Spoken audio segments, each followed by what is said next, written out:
few moments later. Bagaimana proses pencernaan makanan dimulai dari mulut hingga anus? Yuk sama-sama kita simak video berikut ini.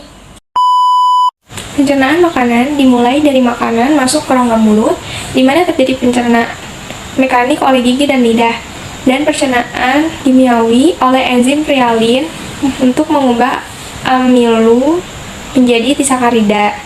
Setelah dari mulut, makanan yang kita makan masuk ke dalam kerongkongan. Kerongkongan adalah suatu saluran seperti tabung yang memiliki panjang 20 cm yang menghubungkan antara rongga mulut dengan lambung. Di dalam kerongkongan terjadi gerakan peristaltik, yaitu gerakan beremas-remas yang dilakukan oleh dinding kerongkongan untuk mendorong makanan masuk ke dalam lambung. Lambung adalah bagian dari organ pencernaan yang paling elastis. Lambung terbentuk seperti kantong dan terletak di antara rongga perut sebelah kiri atas. Dalam lambung, makanan mengalami pencernaan secara kimiawi dan mekanik. Pencernaan mekanis dilakukan oleh dinding atau otot lambung yang meremas dan mengaduk makanan. Pencernaan kimiawi dilakukan oleh getah lambung yang dihasilkan oleh kelenjar getah lambung mengandung enzim yang terdiri dari pepsin, renin, dan asam klorida. Pepsin berfungsi untuk memecah protein menjadi pepton. Renin berfungsi untuk mengendapkan protein susu menjadi kasein. Dan yang terakhir ada asam klorida atau HCl yang berfungsi untuk mengasamkan makanan dan membunuh kuman yang masuk bersama makanan. Selanjutnya, makanan dicerna di usus halus. Usus halus merupakan saluran terpanjang pada saluran pencernaan karena panjangnya mencapai 6 hingga 7 meter. Di dalam usus terdapat cairan yang membantu menyempurnakan pencernaan makanan. Oh ya, usus halus terdiri dari 3 bagian. Usus 12 jari, usus kosong, dan usus penyerapan.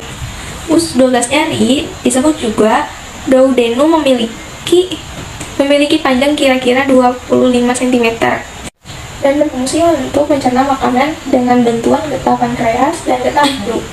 Getah pankreas dihasilkan oleh kelenjar pankreas yang mengandung enzim sebagai berikut.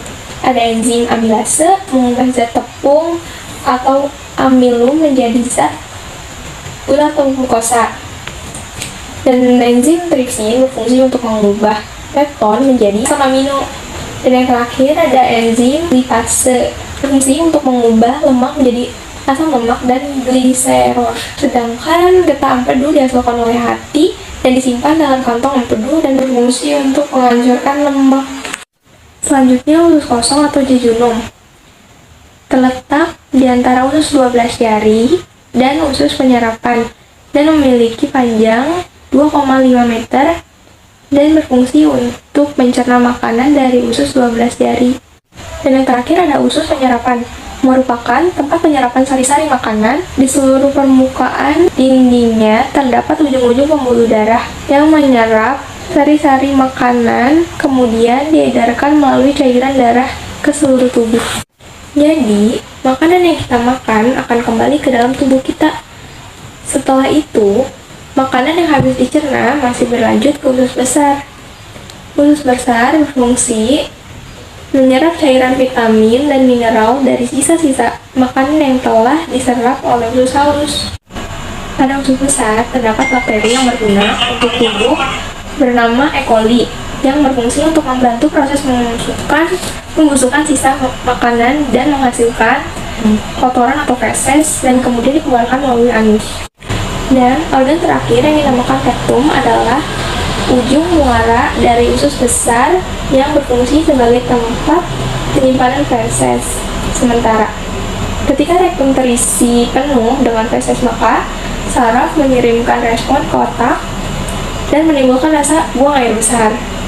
Dan anus adalah lubang di bagian bawah yang berfungsi sebagai tempat keluarnya feses dari tubuh.